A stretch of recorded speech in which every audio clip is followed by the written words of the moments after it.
नमल P Kaif वाला लड़का sir झुकाकर बैठे वो गुजरे सालों को याद कर रहा था।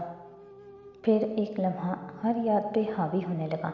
इर्द गिर्द मौजूद हाल तहलील हो कर माजी में बदलने लगा। वो सफ़ेद कुर्ते में मलबूस उस कॉल कोठरी में था। उसके हाथ दीवार के साथ ऊंचे बंधे थे, आंखें बंद किए, सख्ती से दांत पे दांत जमाए। दीवार के साथ वो यूं खड़ा था कि उसके सर से खून बह रहा था। चेहरे पे अजियत के आसार थे। एक सिपाही यकेबा तिगरी उसकी कमर पे हंटर सा मारता था। सरमद शाह भी वहीं खड़ा था, यूनिफॉर्म की बजाय सफ़ेद टी शर्ट पहने वो पसीने में तर था। एकदम लपक कर फारिस की गर्दन दबोची। मुझे तुम्हारा इकबाली बयान चाहिए गाजी, मैंने कत्ल नहीं किया, वो बंद आंखों से निढाल सा बोला था। जवाब में सरमद शाह ज़ोर ज़ोर से चीखने लगा था। वेटर ने प्याली मेज़ पे रखी तो फारिस चौंका। माजी तहलील हुआ दूर रेस्टोरेंट में बैठा था।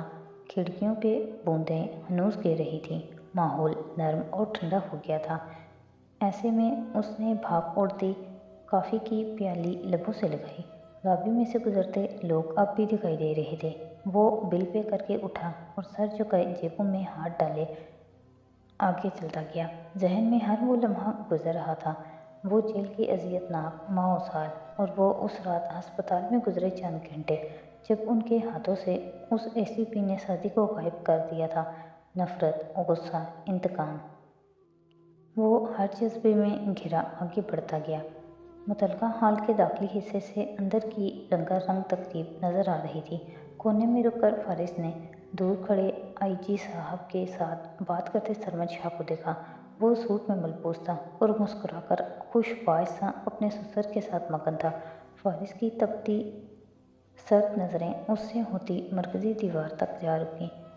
Happy birthday अरसम Shah. देखा, वहाँ लिखा था। एकदम फारिस की नज़रों में उलझन उभरी।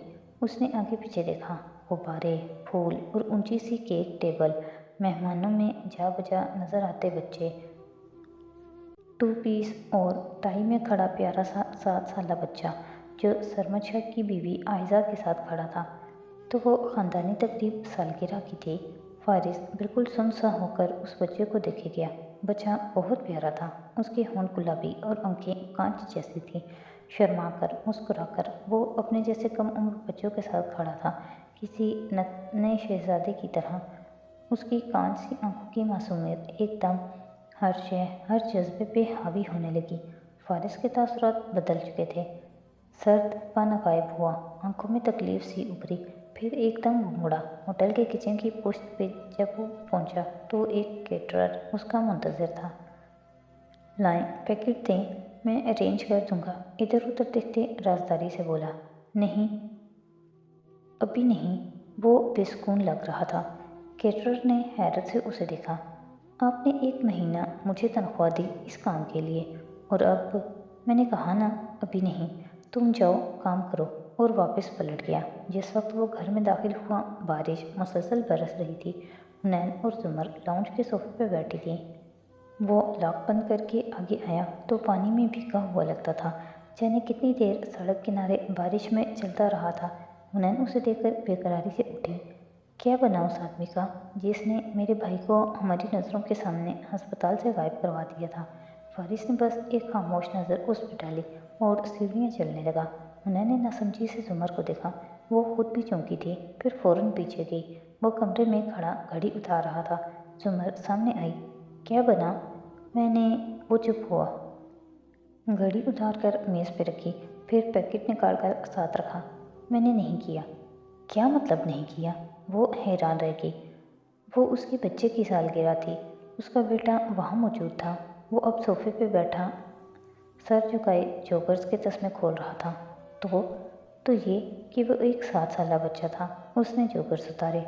तुम्हें उस पर रहम आ गया। जुमर को आग लग गई थी। क्या तुम वो सब भूल गए जो उसने हमारे ख़ानदान के साथ किया? जुमर बीबी, मेरा दिमाग इस वक्त ख़राब मत करें। मैं इस बच्चे के सामने उसके बाप का किरदार नहीं खोल सकता था। वो एकदम गुस्से से उसके सामने आया। तकरीब में सारे लोग उसके बाप पे चढ़ पड़ते। वहाँ ऐसी ऐसी बातें की जाती जिनको वो बच्चा कभी ना भूलता। اس کا باپ اس کی ماں سے بے وفائی کر رہا ہے، اس سے جھوٹ بولتا رہا ہے، وہ کبھی نہ بھولتا۔ وہ ساری زندگی کسی محبت، کسی رشتے کا اعتبار نہ کرتا۔ ہر انسان کا باپ اس کے لیے آئیڈیل ہوتا ہے۔ آئیڈیل توڑنے سے اس کی شخصیت بھی ٹوٹ جاتی ہے۔ کمرے میں سناٹا چھا گیا۔ کھڑکی پہ بارش تڑ تڑ پڑ رہی تھی۔ زمر نے افسوس سے اسے دیکھا۔ تمہاری سوتیلی ماں نے بھی ایسا ہی کیا تھا نا؟ کوئی برف کا اولا سا زور سے کھڑکی پہ گرا تھا۔ مجھے درمیان میں مت لائیں، اس نے ہاتھ اٹھا کر روکا۔ آنکھیں سرخ ہوئیں۔ تم خود اپنے آپ کو درمیان میں لائے ہو۔ جو سرمد شاہ نے کیا وہ اس کے ذمہ ہے۔ اس کے بچے کو کبھی نہ کبھی پتہ چل جائے گا، یا تم اسے معاف کر رہی ہو؟ میں کسی کو معاف نہیں کر رہا، صرف اتنا کہہ رہا ہوں کہ یہ چیز کسی اور طریقے سے، کسی اور وقت کی جا سکتی ہے۔ بعد میں وہ اپنے بچے کو کیسے ڈیل کرے یہ میرا مسئلہ نہیں، لیکن آج کی اہانت کی وجہ میں نہیں بننا چاہتا۔ میرا انتقام میری بیماری نہیں، نہ اس نے مجھ سے میری انسانیت چھینی ہے۔ وہ مڑا اور خشک کپڑوں کے لیے الماری کھول لی۔ زمر گہری سانس بھر کر رہ گئی۔ تم غلطی کر رہے ہو اور تم اس کے لیے بہت پچھتاؤ گے۔ وہ نظر انداز کر کے کپڑے نکالنے لگا۔ بارش کی تڑتڑاہٹ مزید تیز ہو گئی تھی۔ موسم اگلے چند دن ویسا ہی ٹھنڈا رہا، مگر پھر آہستہ آہستہ بارش کا اثر ختم ہو گیا۔ ہبس اور گرمی واپس آ گئی، البتہ آزاد کشمیر کی طرف جاتی اس پہاڑی بل کھاتی سڑک پہ اب بھی ٹھنڈ سی چھائی تھی۔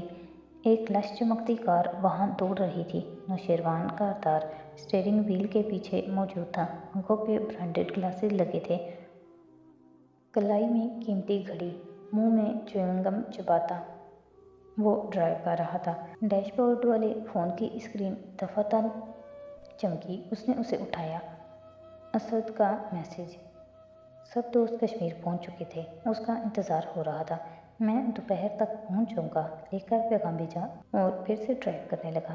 یکدم اس نے کار کو بریک لگائی، ٹائر چھرچرائے، خون کی بوندیں ونڈ اسکرین تک اڑ کر آئیں۔ لمحے بھر کو وہ تنبہ خود رہ گیا، لیکن پھر تیزی سے باہر نکلا۔ وہ دیکھ چکا تھا کہ مرنے والا کوئی کتا تھا اور اس نے اسے بچانے کی کوشش کی تھی، مگر باہر آ کر وہ رکا، اگلے ٹائروں تلے آیا۔ وہ کتا نہیں تھا، وہ کتے کا بچہ تھا، ایک معصوم سنہری لیبراڈور۔ وہ کچلا گیا تھا، خون جا بجا بکھرا تھا۔ نوشیروان پنجوں کے بل اس کے قریب بیٹھا، پریشانی سے اس کو دیکھا۔ پلے کی گردن میں کالر تھا، آریو، اور مالک کا نام اینڈرس۔ دوسرا لفظ خون میں ڈوبنے کی وجہ سے نظر نہیں آ رہا تھا۔ وہ کسی فارنر سیاح کا کتا تھا، شاید ہسپانوی۔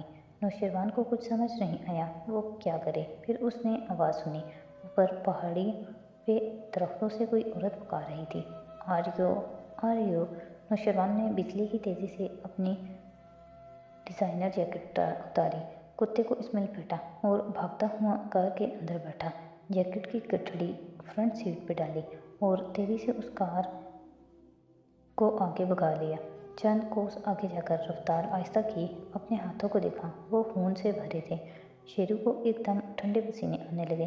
اس نے کار روکی اور جیکٹ کی گٹھڑی لیے باہر نکلا۔ سڑک کے دہانے پہ کھڑی اس نے سوچا کہ کتے کی لاش نیچے کھائی میں پھینک دے، مگر وہ اسے نہیں پھینک سکا۔ ٹھنڈی ہوا کے باوجود اس کا جسم پسینے سے تر تھا۔ وہ سڑک کنارے گھٹنوں کے بل بیٹھ گیا اور خون آلود ہاتھوں سے مٹی کھودنے لگا۔ نرم مٹی بھی کھودی نہیں جا رہی تھی۔ سانس چڑھنے لگا، بمشکل، بدقت وہ ایک چھوٹا سا گڑھا کھود پایا۔ پھر جیکٹ کھولی تو اندر ننھا معصوم پلہ خون میں ڈوبا مرا پڑا تھا۔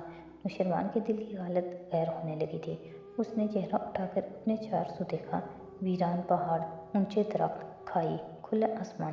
وہ لاش کو وہیں چھوڑ کر کار میں آ بیٹھا، خون آلود ہاتھ، خون آلود فرنٹ سیٹ۔ کپ کپاتے ہاتھوں سے دوبارہ کار اسٹارٹ کی۔ اسے گھر جانا تھا۔ کوئی جانور کو بھی ایسے مارتا ہے؟ شیرو، وہ تو پھر انسان کا بچہ تھا۔ شیرو نے سر جھٹکا اور ایکسیلیٹر پہ زور بڑھا دیا۔ وہ ہر جگہ تھا، وہ ہر منظر میں تھا۔ اس نے فرار ہونا ناممکن تھا، اور اب گلٹ کا یہ مرض بڑھتا جا رہا تھا۔ چند گھنٹوں بعد کثرے کاردار میں جھانکو تو نوشیروان کار گھر کے اندر گیراج میں لے آیا تھا اور اب گارڈز کو ہدایت دے رہا تھا، اس کو اچھی طرح صاف کرواؤ، ایک دھبا بھی نہ باقی رہے۔ لاؤنج میں جواہرات تیار بیٹھی تھی، بالوں کا جوڑا بنائے، گردن میں دمکتے ہیرے، ہاتھ فیونا کے سامنے بچھا رکھا تھا جس پہ وہ کیونکس لگا رہی تھی۔ शेरू को इस तरह आते देखकर हैरत हुई। तुम तो दोस्तों के साथ गए थे, और ये कपड़ों को क्या हुआ है? वो जवाब दिए बिना ऊपर चला गया। जवाहिरात ने चितौना के इशारे से फियोना को रोका, हाथ निकाला और उसके पीछे ऊपर गई। शेरू अपने कमरे के ड्रेसिंग रूम में अलमारियों के पट खोले खड़ा था। चेहरे पे अजीब बेजारी और बेचैनी थी। तुम्हारे कपड़ों पे खून क्यों लगा है? क्या किसी से लड़कर आए हो? वो फिक्रमंदी से उसके सामने आई। फिक्र न करे, किसी इंसान को कत्ल नहीं किया। मुझे सच बताओ शेरू, किससे झगड़ा किया है? उसने उसे कोहनी के पर से थाम कर अपने सामने किया। नौशेरवान बिल्कुल ठहर कर उसे देखने लगा। आपको लगता है मैं झूठ बोल रहा हूँ? तुम्हारी हालत वो बता रही है जो तुम्हारे अल्फाज नहीं कह रहे। अब के वो सख्ती से बोली। शेरू ने अफसोस से उसे देखा। कुत्ते का बच्चा था वो मम्मी, कुत्ते का बच्चा। वो एकदम बुलंद आवाज़ में बोला। मैंने गलती से उसे मार दिया, मगर मैं उसका खून आलूद वजूद नहीं देख सका। मैं उसको दफना नहीं सका। मुझे हर जगह उसका खून नज़र आ रहा है। उसकी मालकिन उसको पुकार रही थी, आर्यो आर्यो। वो आवाज़ें मुझे पागल कर रही हैं। वो वहशत से चिल्ला रहा था। ओके ओके, जवाहिरात ने नरमी से उसको इशारों से थामा। रिलैक्स, कोई बात नहीं, ये सिर्फ एक हादसा था। तुम इन चीज़ों से बहुत ऊपर, बहुत मजबूत हो। तुम एक कारदार हो, और मैं एक बड़े ख़ानदान का बड़ा आदमी हूँ। अजमत मेरा मुकद्दर है। यही ना, यही बताती आई हैं ना आप मुझे सारी उम्र। गुस्से से कोहनी छुड़ाई। बस करते, नहीं सुननी मुझे ये बातें इस वक्त, क्योंकि मम्मी, अब मुझे इन पे यकीन नहीं आता। बरहम से सदमे से उसे देखता कपड़े लिए बाथरूम में चला गया और दरवाज़ा जवाहिरात के मुंह पे बंद कर दिया। वो गहरी सांस लेकर रह गई। खैर, वो नॉर्मल हो जाएगा।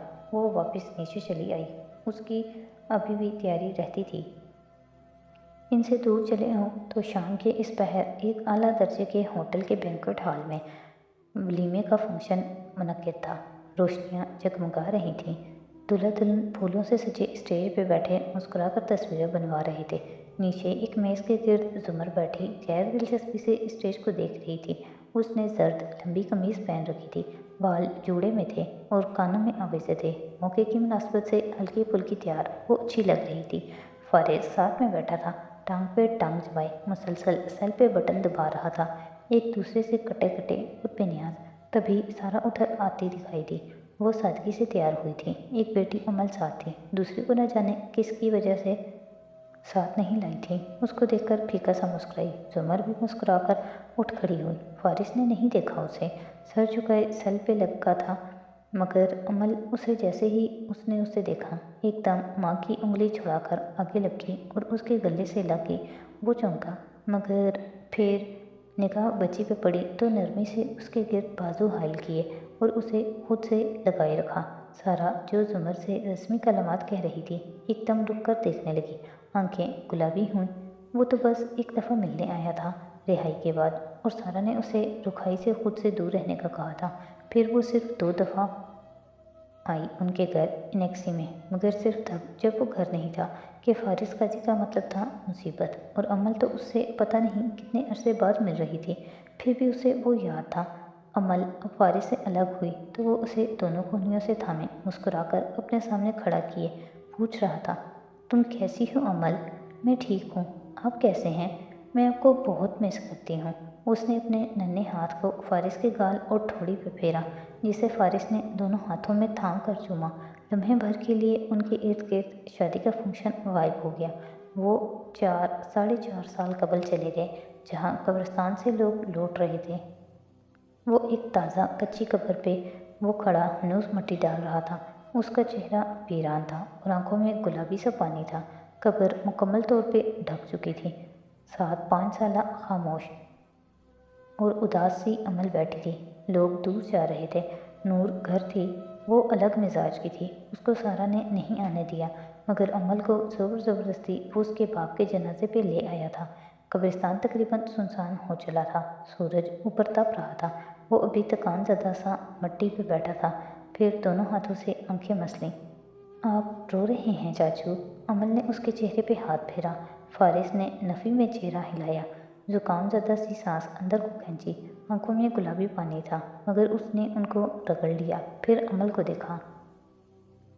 اپنے باپ کی قبر مت بھولنا کبھی امل۔ اس کو اس لیے مارا گیا کیونکہ وہ ایک سچا آدمی تھا، ایک ایسا آدمی جو ظلم کے خلاف اٹھ سکتا ہو۔ وہ بہادر تھا۔ میں بھی اسی کا بھائی ہوں۔ اللہ کی قسم میں ان لوگوں کو نہیں چھوڑوں گا۔ وہ سمجھتے ہیں ہم غریب ہیں، کمزور ہیں، تو ان کا ہاتھ نہیں روک سکتے۔ تم مجھ سے وعدہ کرو کہ کبھی یہ نہیں سمجھو گی کہ تمہارے باپ نے خودکشی کی تھی، اور میرا وعدہ ہے میں اس کے ایک ایک قاتل کا سر تمہارے ہاتھ میں لا کر دوں گا۔ اسے پتا تھا امل اس کی باتیں نہیں سمجھ پا رہی، مگر وہ جواب میں کچھ کہہ رہی تھی۔